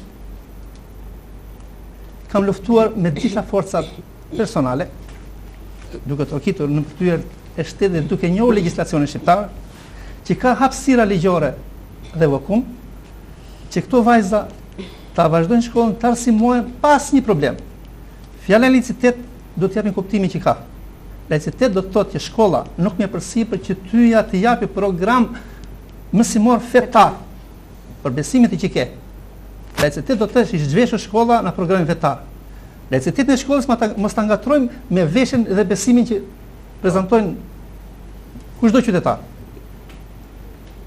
Kur them kam trokitur, do të falenderoj nga kjo studio të gjitha ata dashamirës të institucioneve që kanë planuar të komunikoj, përfaqësuesit të OSB-s që më janë gjendur pranë dhe kanë harxuar energji të jashtëzakonshme që vajza ime të kthehej në shkollë. Kryetaren e parlamentit Josefina Topalli, që edhe pse ishte një fe tjetër, e mirëpriti dhe e ka kthyer vajzën në shkollë. E falenderoj për studio. Dhe në qoftë se panelet tilla të organizoheshin në rang kombëtar, kjo çështje e shamisë së vajzave do të gjendë zgjidhje. Atëherë ja kalojmë fjalën vajzës sepse ka kërkuar fjalën. I çoj mikrofonin ju lutem. Unë në fakt doja të cekja çfarë argumentin e punësimit. Pasi unë vetë direktëman pasi kam dalë nga dyert e universitetit, kam kërkuar punë, pikërisht në Fier, sepse këtu banoj. Edhe përgjigja e parë dhe përfundimtare që më është dhënë mua, kundrejt atij, domethënë, ose atyre që kam aplikuar për punë në drejtorinë arsimore, ka qenë domethënë që unë nuk jam e përshtatshme për në rolin e një sekretaraje në Thojza, duke përfaqësuar arsimin sigurisht, për drejtoritë arsimore dhe për drejtoritë e shkollave. Për shkak të veshjes. Dhe në ato moment kaloi sekretarja e atij personit që drejtonte institucionin, e tha kjo është përfaqësuesja e denj për këtu. Man ajo ishte me një veshje të cilën këtu po vije drejt domethënë që nuk po pëlqehet, që nuk dua ta komentoj sepse besoj se kuptohet. Edhe kjo domethënë është vështirësia dhe pak fjalë veshja ju ka kufizuar. S'u ka dhënë shumë të drejta që i meritoni. Mjafton, e kalojmë fjalën tek përfaqësuesi i prefekturës. A ekziston mundësia ligjore që vajzat me shami të punësohen? A ekziston një klauzol që ato të diskriminohen? Pse përket momentit të shtetit punësimit, ligjja njofti gjithë dhe drejta që punësohen në një fakt punë pa në kriterave dhe si tyre. Por pas parasysh të arsimin të kavës që ato kanë. Mirë po, të pas parasysh faktin që shteti tha një shtetari, i cili njeh ekzistencën e bashkisë fetare dhe një kuptim midis tyre. Nga kjo legjislacionit vjet re një fakt që ligji pengon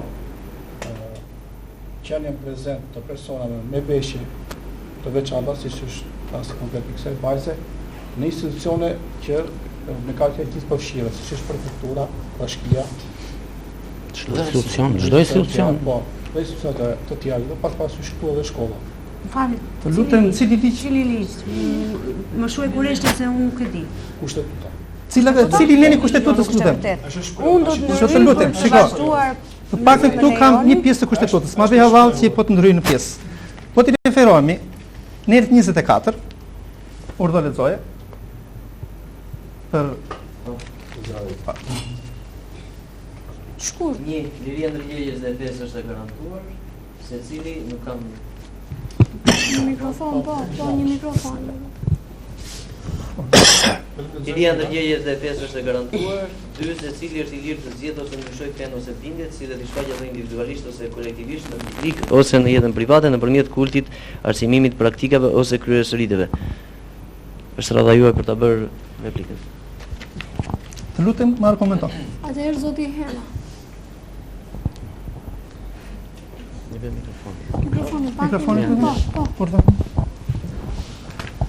Unë thash që kushtetuta është prej fare mirë, bile sot kam lexuar dhe ligjin për arsimin parashkollor, që është ligj bazë për sistemin arsimor, dhe vëre që dhe nga hyrja këtij ligji, sikurse edhe studimi që kanë bërë Kushtetutës së Republikës së Shqipërisë, përcaktohet që në institucione të cilat kanë karakter gjithëpërfshirës nuk duhet të jenë prezent persona me veshje të karakterit fetar. Shiko.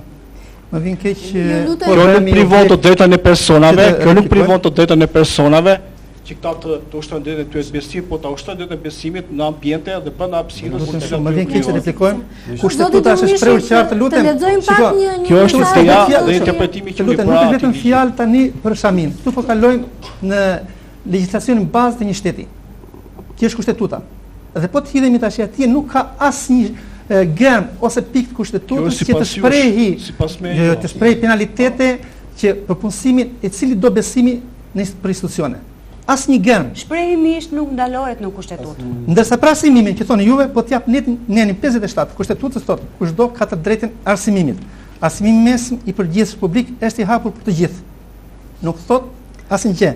Arsimimi mesëm profesional i lartë mund kufizohet se ka të caktuar drejtimin që ka. Nuk ka vend për interpretim kushtetuta shqiptare. Duke zgjuar kushtetuta shqiptare. Problemi është kështu që nga qyja ligjit para arsimit para shkollor, para universitar më fal, thuhet që organizimi i brendshëm në shkolla bëhet mbi bazën e rregulloreve të miratuara dhe një nga kriteret në rregullore është dhe uniforma që duhet paraqitur nxënësit. Të lutem, edhe një herë do ma bësh Allah po ndërhyj, se kanë të drejtën e ndërhyrjes. Të paktën na përvoja që kam. E vuajtjes së fenomenit shami. Atje ku babajut ka qenë mësues. Jo vetëm që është bërë problem, është përjashtuar, është mbledh dhe këshilli pedagogjik. Ka arritur në votim. E thatë pak më parë. Nuk e thash, ka arritur në votim. Edhe me votim ka marrë 51% të atyre mësuesve dhe përsëri është përjashtuar. Zoti Krimçe, shiko, në përshtatje. Të lutem zoti Jema. Më fal. Të lutem. Në përshtatje. Të lutem zoti Durmishi folet e tani. Jo, nuk të thash esencën në fund. Të lutem. Në përshtatje. Tani zoti Krimçe, më vjen një mesazh dhe thotë, ndërkohë meqense zotrin mbrojnë shamin dhe të krishterët mund të vishen si murgesha, por se kanë bërë. Nëse do të ndodhte diçka e tillë, çfarë do bëni ti? Dëgjoj, Ministria e Arsimit dhe Shkencës dhe drejtoritë përkatëse kanë kohë që po e shikojnë legjislacionin e arsimit të detyruar dhe arsimit të lartë dhe në përshtatje me zhvillime demokratike dhe me ekonominë e tregut, shumë shpejt do të bëhen edhe përshtatjet e nevojshme. Unë kam besim se edhe ky problem, mbas diskutimeve të gjata, do të gjejë rrugën e zgjidhur, por jo në përmbajtje të shkollës, vetëm në pikpamje të veshjes, sidomos për nxënësit e arsimit të detyruar. Unë them nga pikpamja ligjore, do të krijonte një konfuzion të madh nëse të gjithë do vinin me uniformë fetare në shkollë. E do ta prishte ekuilibrin e të gjithë shkollës. Këto ne bëjmë fjalë për raste sporadike, për raste të rara, të cilat edhe një herë po e përsëris, kanë mundësi të zgjidhen me një farë tolerancë. Me dashamirësi mund të mbrohen nga shoqëria, atëherë i kaloj mikrofonin vajzës së Parlamentit Rinor. Atëherë doja të thoya diçka fillimisht duke marrë shkas nga mesazhi i sapo ardhur. Janë disa kritere shumë të domosdoshme për të bërë murgesh, pasi unë personalisht e kam lexuar dhe Kuranin dhe Biblën thjesht për kuriozitet. Dhe për të bërë një murgesh, së pari duhet të kesh mbaruar arsimin e detyruar. Dhe fatmirësisht ose fatkeqësisht varet se si e percepton çdo njeri, po për mendimin tim personal është diçka e mirë, pasi kjo nuk ndikon dhe nuk ndërlikon punën e hierarkisë nëpër shkolla. Sepse duke pasur një hierarki nëpër shkolla, gjithsecili ka një detyrim. Pra, siç tham në drejtoresha nga njëra anë, nga ana ligjore ishte detyruar që mos ta pranonte këtë gjë. Dhe duke qenë se të bërit murgesh konsiston në mbarimin e fazës së arsimit të detyrueshëm, në këtë mënyrë është diçka e mirë, pasi nuk krijon probleme në shkollë, kurse siç u tha, vajzat të cilat mbulohen pas moshës së pjekurisë. Dhe fatkeqësisht kjo është një moshë që arsimi i detyruar shpeshherë nuk ka mbaruar. Dhe prandaj kjo është një favor për murgeshat, sa për mesazhin. Doja t'i drejtohesha zonjës ose zonjushës, nuk di si ta thras, që tha që sfilat mode.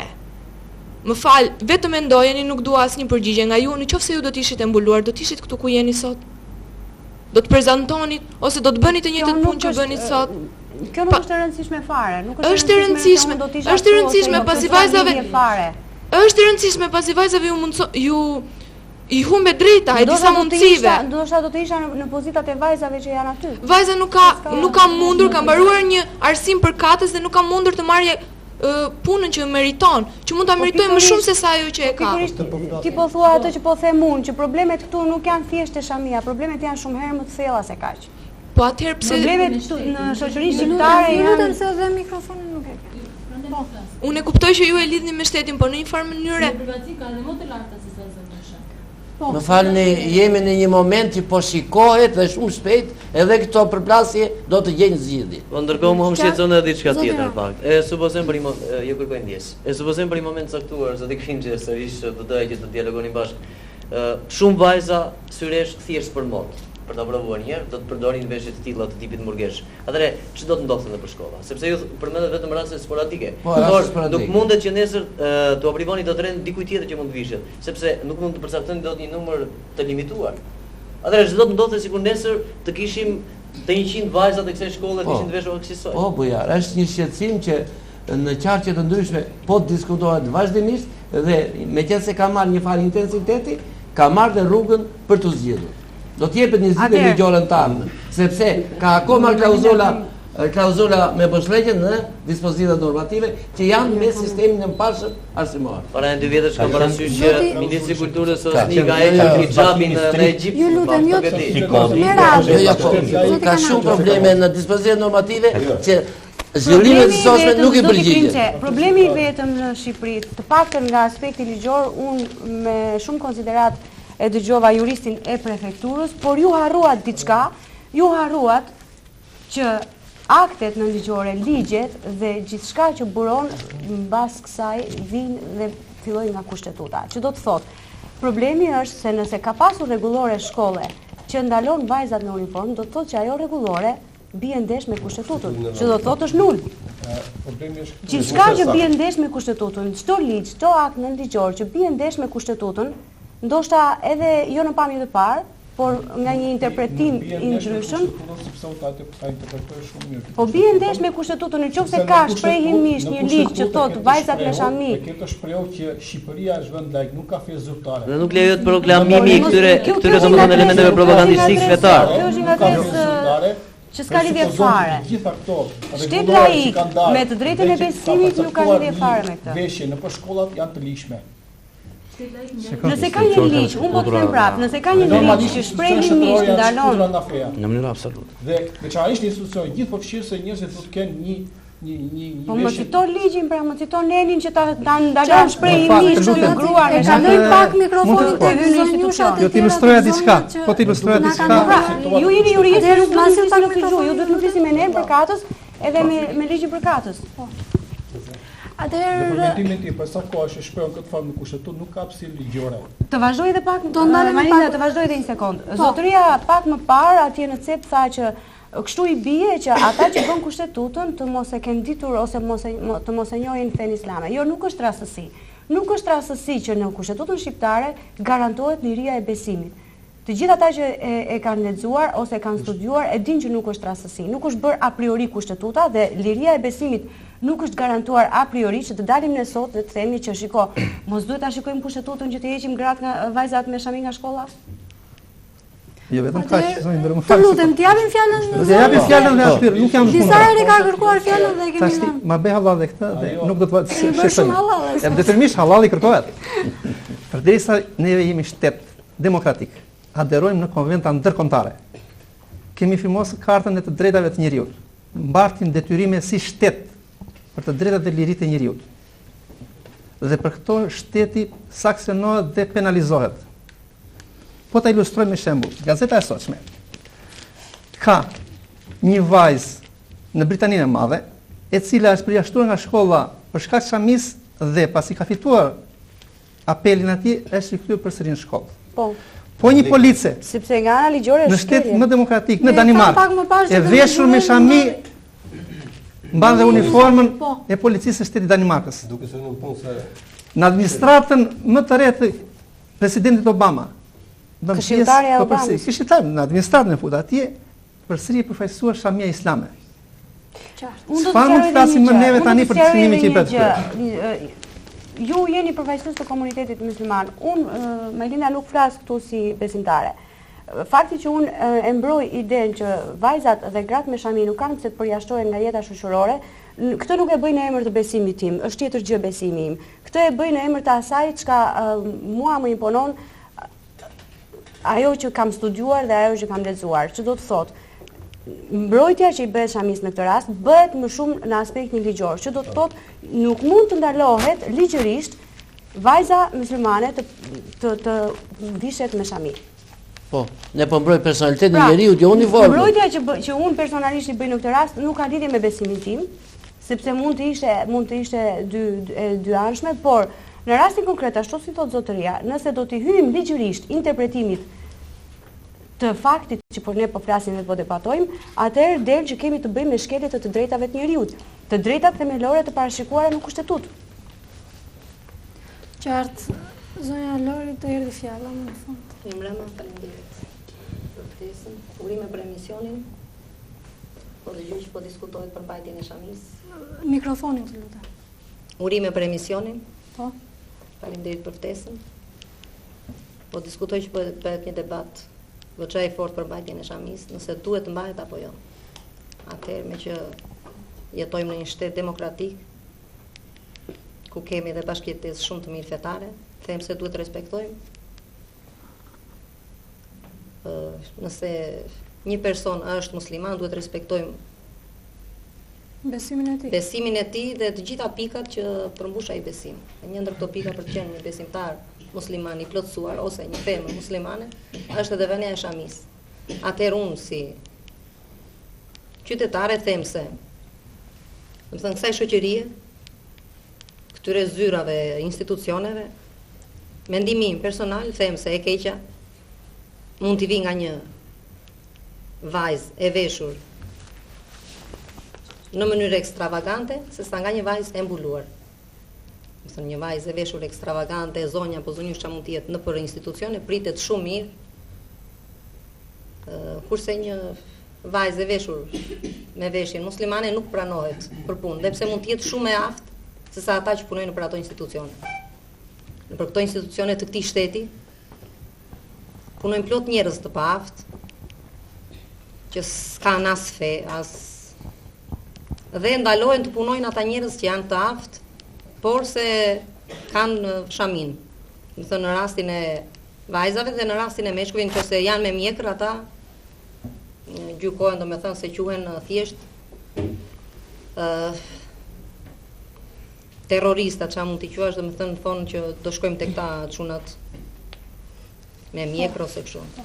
Rasti i vajzës në fjalë, unë po ndërhyj si shpesh tani Majlinda, rasti i vajzës në fjalë mund të përbënte një shembull tipik të asaj që quhet diskriminim racial, që ndalohet me kushtetut dhe që mund ta çojë në Strasburg dhe që mund ta fitojë. Sepse është diskriminuar për motive fetare. Vajza është diskriminuar për motive fetare. Bona. Ministri i Arsimit është e thënë qartë, e bardha mbi të zezë, nuk lejohet absolutisht për faktin që është mohuar e drejta e punësimit. Të mohohet e drejta e punësimit për shkak të fesë është diskriminim racial që është ndaluar me kushtetut. Në qoftë se sot ne kemi, unë kam xhamia të 30, 40, 50 familje, këto të gjithë kanë fëmijë. Këto të gjithë përse që do i ushqejnë ato fëmijë me ndjenja fetare. Më vonë do dalin aty 1000 familje. Nga 3 kalamaj, ne muslimanët e kemi në origjinë që shtohemi. Nga 3 kalamaj, nga 5 goca, pas nesër është ai që thotë që do vinë 100 goca do vinë 200, do vinë 1000.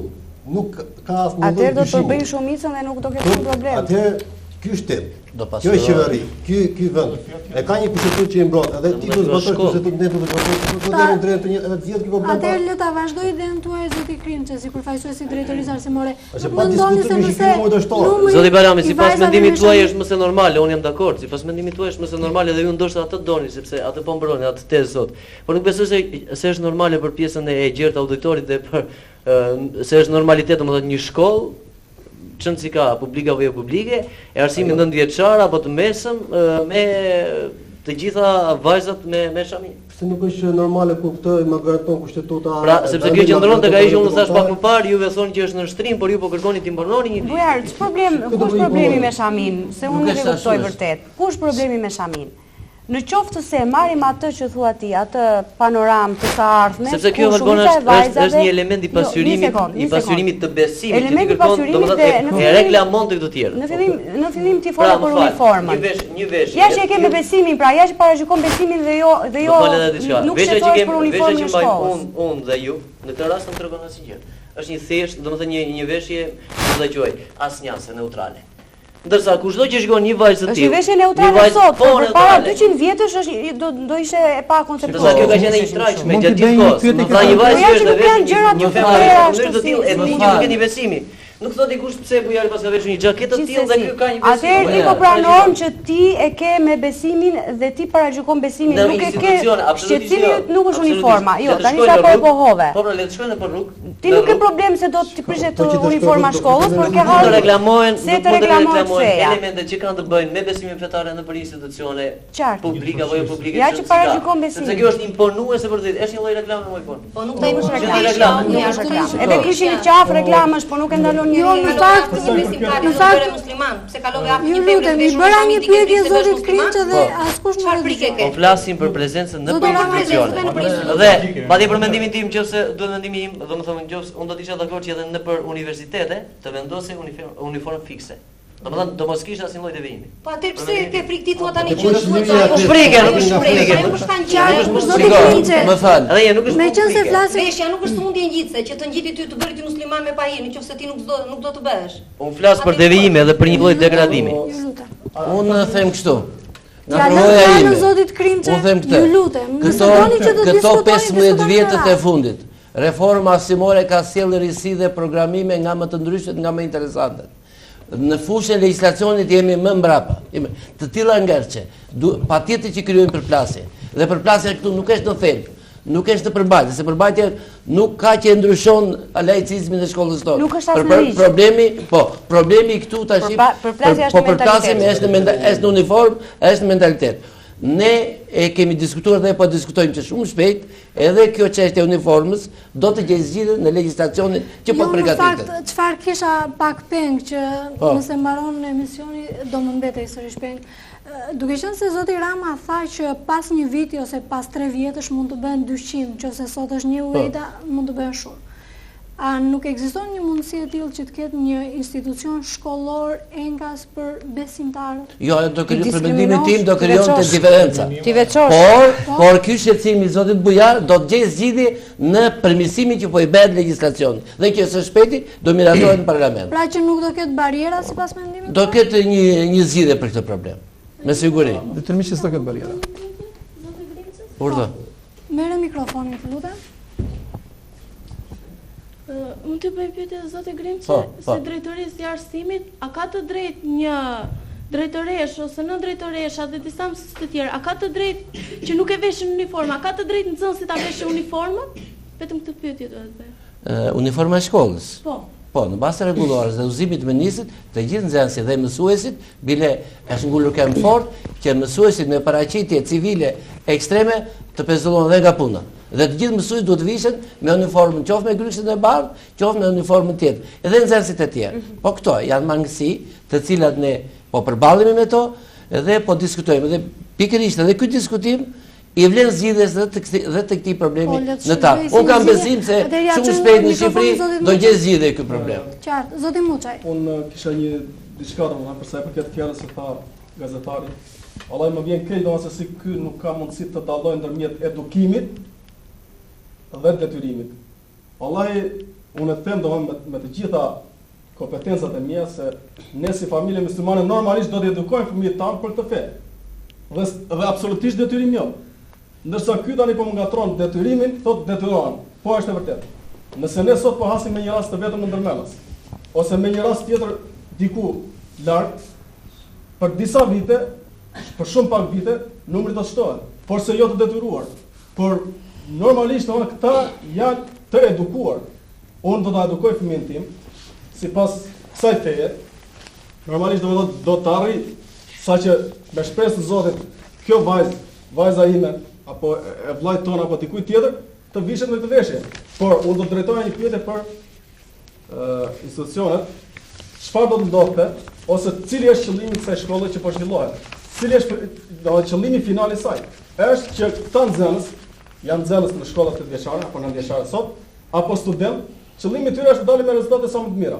A pengon veshja rezultatet e mira të kësaj vajze kur unë them plotësisht dhe jam më së garantuar që këto vajza të cilat janë të mbuluara kanë rezultate më të larta në më të shumtën e rasteve se sa vajzat e tjera të cilat vinë me veshje jo normale. Zoti Muçaj, shembulli konkret është e vajza që tha shkova në një institucion dhe nuk u punësova, nuk ju dha mundësia që ajo të shpërfaqte ato çka mbarte në vetvete. Atëherë, qëllimi përdesa qëllimi final i këtyre shkollave është që këto të arrijnë ose të nxjerrin kuadro me rezultate të larta, çfarë do të pengohet e shamia?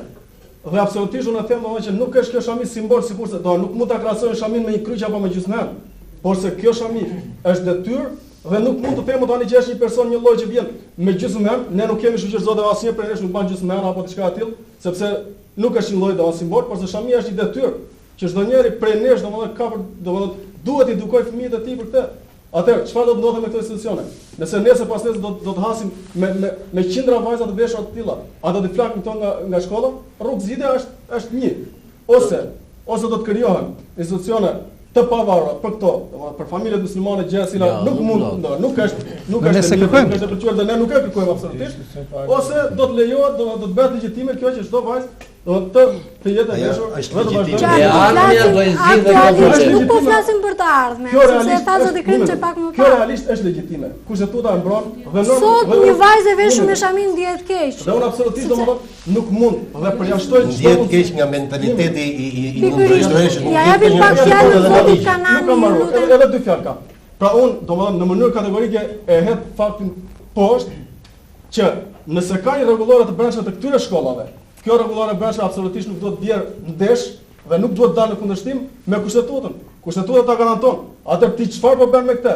Apo krijon ndoshta aty domethënë një, si thua, një ligj të brendshëm të kësaj shkolle apo të kësaj bashkie, apo të kësaj prefekture dhe pastaj po zotron të? Absolutisht nuk ka të drejtë askush. Nuk ka të drejtë asnjëri të mohojë të drejtat e kujt tjetër. Ju falenderoj këto që thonë mund të doni dhe më qetë se të gjithë e dëgjojnë. Atëherë zoti është njerëzit janë besimtar. Zoti Kanani, si shikoni qëndrimet e zotërinjve dhe për më tepër në vijim të idesë që e lat në fakt pezut. Të lutem. Shiko, sot jemi mbledhur për të biseduar për shamin. Dhe kur thash për kodin e etikës dhe ju referova simboleve fetare, nesër në një panel tjetër mund t'i drejtojmë edhe performancës së institucioneve, të kuadrëve që janë aty. Shamia nuk është simbol, është detyrë. Të lutem. Thuaj detyrë pra më. Më falni, është detyrë për juve. E ndjeni ashtu dhe shumë mirë. Nuk kam gjë kundra. Por duhet dish dhe detyrimi që të jep zbatimi i kodit civil. Të lutem. Ti e shkon në këndvështrimin tënd, unë shkoj në këndvështrimin tim. Dakor? Ka një rregullore, por ka një kod. Unë tani nuk kam, ose dhe unë vetë mund besoj, dikush tre kolegët e mi, unë nuk i pengoj që besoj. Ka absolutisht asgjë. E para, të lutem, e para. Beso dhe shumë mirë bën. Edhe unë besoj. Tani le ta zbuloj edhe unë për kas fesë muslimane, nuk ka asgjë të keqe. Më kupton? Por nuk e shikoj atë detyrë që ju e quani shamin, s'ka absolutisht, është shenjë për juve. Dakor? Por edhe kodi, etika, është shenjë për institucionet. Është ligj dhe kjo ka marrë fund. Por, duke folur për kodin dhe për etikën. Nësa për performancën pastaj, që mund t'jave që folën dikush për zyrtarët apo për zyrtarët që me veshjen e tyre ekstravagante apo me kanatiere me pallona të shkurtra të lutem. Të lutem ta mbaroj. Nuk është e lejueshme as pallona të shkurtra, as kanatierja, as ekstravaganca. Ka një normë. Për këtë unë nuk të mohoj ose nuk të pengoj që ti të besosh. Beso brenda kultit zotërisë dhe shpalos atë edhe në rrugë kudo, edhe familjet tëra. Bëj një ndërhyrje të vogël, është një betejë midis asaj që ju thoni, vetëm një ndërhyrje të vogël. Është një betejë midis asaj që ju thoni, domethënë është detyrë, për juve është kjo detyrë, ndërsa për institucionin është detyrë ajo që thashë zotëria. Pra kjo është përplasje. Zgjidhni ngërçin dhe hajde pastaj të gjë. Unë do të thosh, çfarë do të veproni juve me studentët tona të cilat dalin me shami dhe janë shumë herë më të mira se sa disa studentë të tjera, ku do t'i gjesh i vendin e punës? Mendoje. Ti gjen në rast të kodit ti po thua që kjo vajzë nuk e meriton të punojë. A folën për një gjë të shenjtë për juve. Ligji edhe kodi, etika janë të shenjta për institucionet, të lutem. Dhe pastaj, nuk e di çfarë problemi mund të ketë, unë nuk e di, e shamin vjen në punë pastaj ta vëri prapë. Si mundet që kjo shejtëria juaj të ndryshtojë kushtetutin? Juve nuk e lejoni apo? Po ne pse do ta lejojmë? Ne nuk kemi dy fytyrësi në fe. Domethënë që kjo vajzë të veshi shamin domethënë në rrugë dhe pastaj ta heqë institucion. Dy fytyrësi na lini neve pastaj. Mos zbatojmë kodin edhe etikën. Nuk ka vend për krahasim në rastin konkret.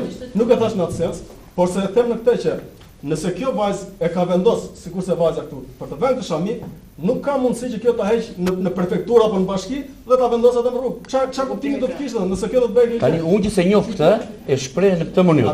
Pra ligji dhe kushtetuta edhe për mua janë të shenjta. Brenda kushtetutës se ne kemi Atëherë zoti Bajrami tua bëj këtë pyetjen e zotërisë që na ndjek. A do të ishte problem sipas jush nëse shamia do të mbajë jo për besim, por thjesht për mod? Për mua s'ka ndonjë problem, problemi është për personin që e mban. Një person që mban shami, do të jetë sinqert. Po s'ke sinqert nuk vlen ajo shami. Motivi pse e mban ajo? Unë thash, njëri do ta di për çfarë punon, pse jeton, çfarë qëllimi ka në jetën e gjithë. Ky person nëse mban një shami për mod, nuk i quhet se bën detyrimin ndaj Zotit. Bën detyrim fetar. E ku mund të dallohet kjo pikërisht, ku dallohet? Jo, nuk është ajo për mod siç e ka veshur vajza. Zonjë ju lutem. Ajo për E shikoj, zoti Rama të lutem. E shikoj që debati u ndez, por ne kemi marrë dhe opinionin e qytetarëve fjerak. I lutem regjist të jap opinionin. I ndjekim dhe ata çfarë thon ata që janë jashtë kësaj studioje.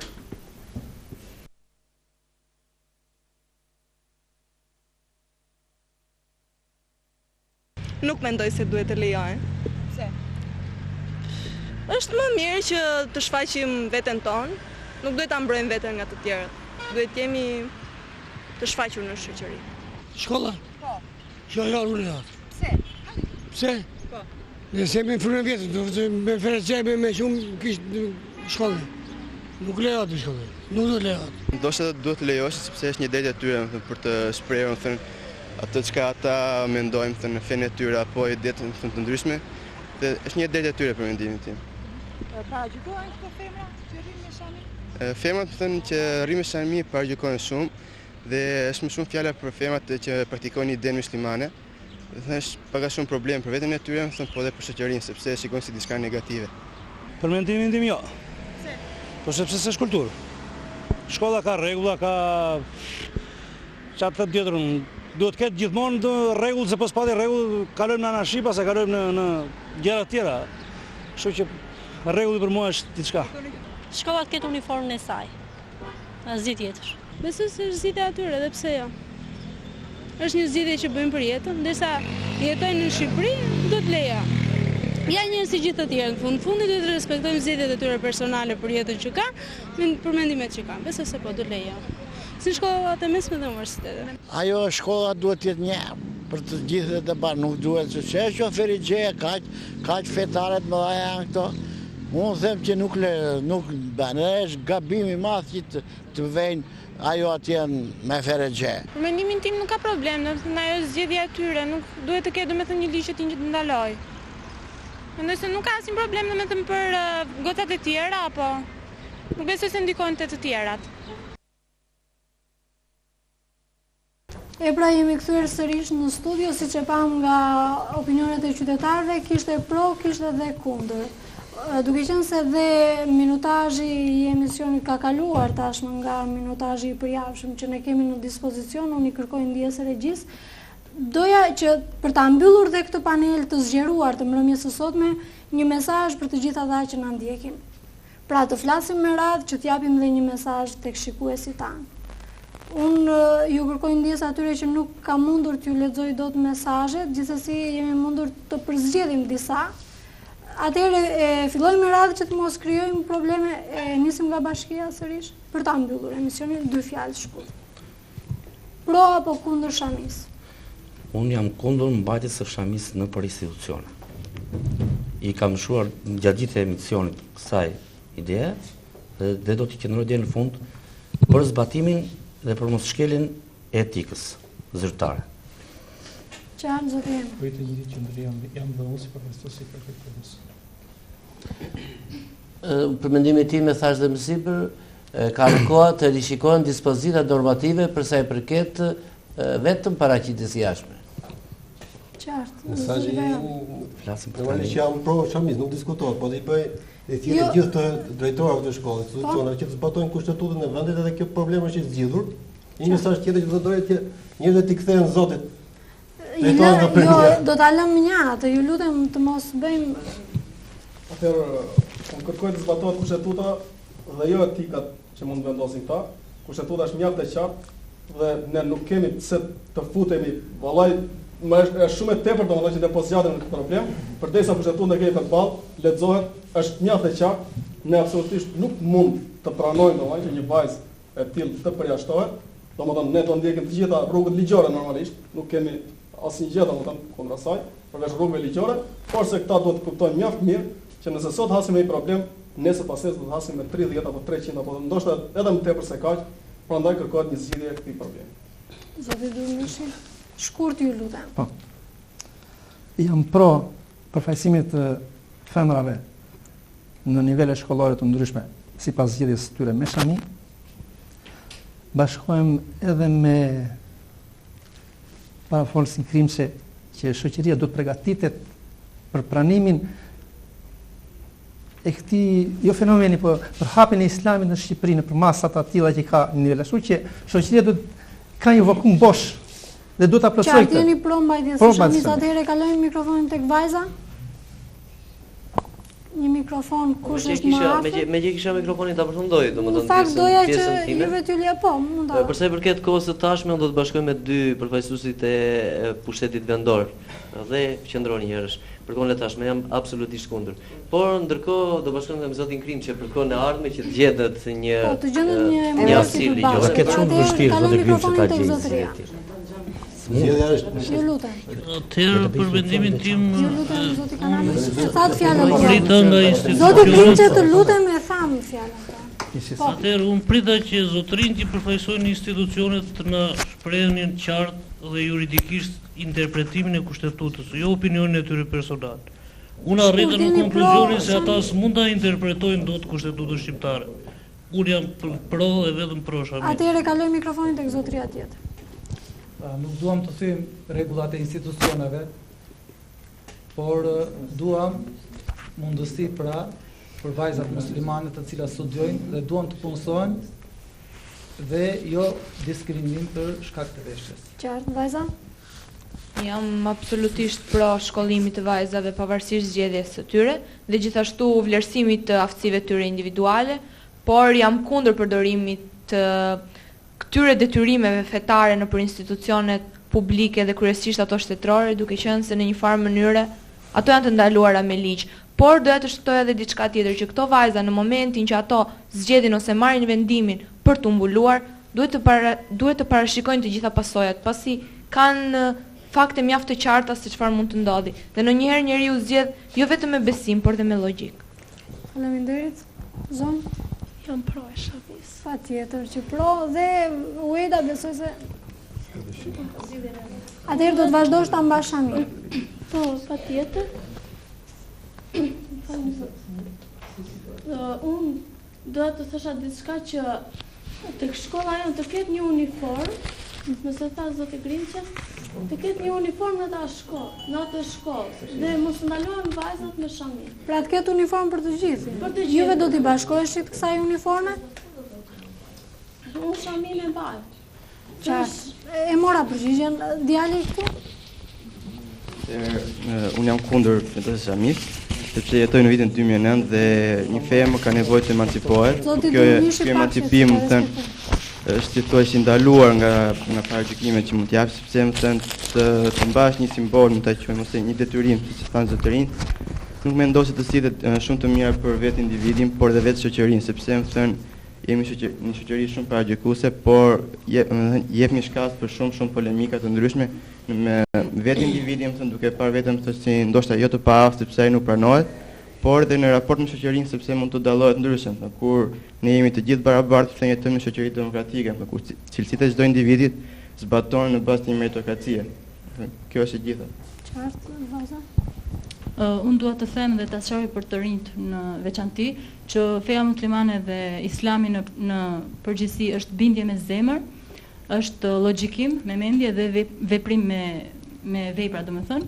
Edhe dua ta përmbledh domethënë gjithçka ato që unë mund t'ju them gjithë atyre gocave muslimane, të cilat nëse na ndjekin ose jo, në 3 pika islamin, që ta identifikojmë veten me islamin në publik dhe të kërkojmë metoda për ta paraqitur atë. Ta mbrojmë islamin nga keq interpretimet, sidomos nga ato të mediave që bëhet sot për islamin dhe ta mbrojmë sidomos nga pseudo-muslimanët, të ashtu quajtur të tillë, dhe azhurmimin, domethënë angazhimin në jetën publike. Faleminderit, ma jepni mikrofonin, ju lutem. Atëherë për ta mbyllur, jeni pro apo kundër shamis? Flasim këtu dhe për marrëdhëniet me institucionet gjithmonë apo jo? Po patjetër. Për mendimin personal jam pro shamis, dhe them se këtyre vajzave të veshura me shami duhet t'u hapen edhe dyert e institucioneve sepse janë goxha të afta, ndoshta edhe më të afta se ato që janë pa shami. Qartë, Majlina? Edhe po. Unë me qenë se nuk folam për para, unë nuk jam një qytetare thjesht, unë jam muslimane, besoj, po nuk jam praktikante si që kërkosat, e kam tepër respekt shamin, kam tepër respekt për këto femra që falen, kam tepër respekt për këtë fe muslimane dhe islame, dhe unë do të thosha vetëm 3 fjalë. Në qoftë se njeriu e dëgjon me vëmendje para folsin, arrin duke dëgjuar, mëson diçka nga ai, të mirë, atëra i duhet ta shpërndaj dhe në qoftë se këto simbole që kanë këto vajza, këto e ndjen veten mirë dhe në qoftë se ato do ta shpërndajnë në për vajzat e tjera duke i bindur ato në mënyrë të drejtë dhe duke i folur vetëm për ndershmërinë, për të jenë të sjellshme të tjera, unë, fëmijët e mi, vajzën time, motrën time, do ta kisha për nder më mirë të më rinte në bank me një femër të veshur dhe muslimane, se sa të më rinte me një femër me tatuazhe, me vampira, që prindrit e tyre dhe nuk blenë në për dyqane vet ato tatuazhe pra të tyre. Jeni pro shanisë? Unë jam pro dhe kam respekt. Jam pro, kam respekt dhe dua që këto mos jenë 1 e 2, po të jenë me qindra, me mira. Faleminderit. Zonjë Shadaci, për ta mbyllur? Jo, kam mikrofon. Atëherë për ta mbyllur unë do të thoja të gjitha vajzave që e kanë zbatuar urdhrin e Zotit që jeni shumë të bukura dhe mos e vrisim mendjen për asgjë tjetër. Mirë, atëherë pas këtij mesazhi s'më mbetet gjë tjetër veç se t'ju falenderoj që e pranuat ftesën tonë. Ju falenderoj ju që u bët pjesë e këtij diskutimi, falenderoj dhe zonjushat, zonjat që qëndruan në panel dhe nuk folën. I falenderoj për suportin, dua të falenderoj dhe ju shikues që na keni ndjekur sot dhe na keni mbështetur me mesazhet që keni dërguar. Faleminderit, natën e mirë.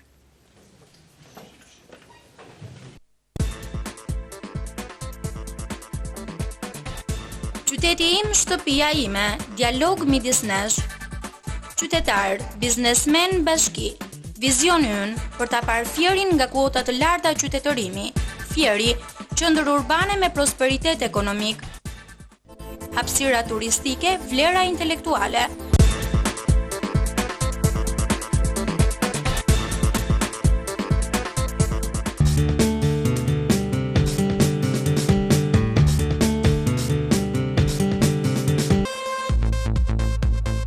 Njoftim, shitet bar Lavolja 103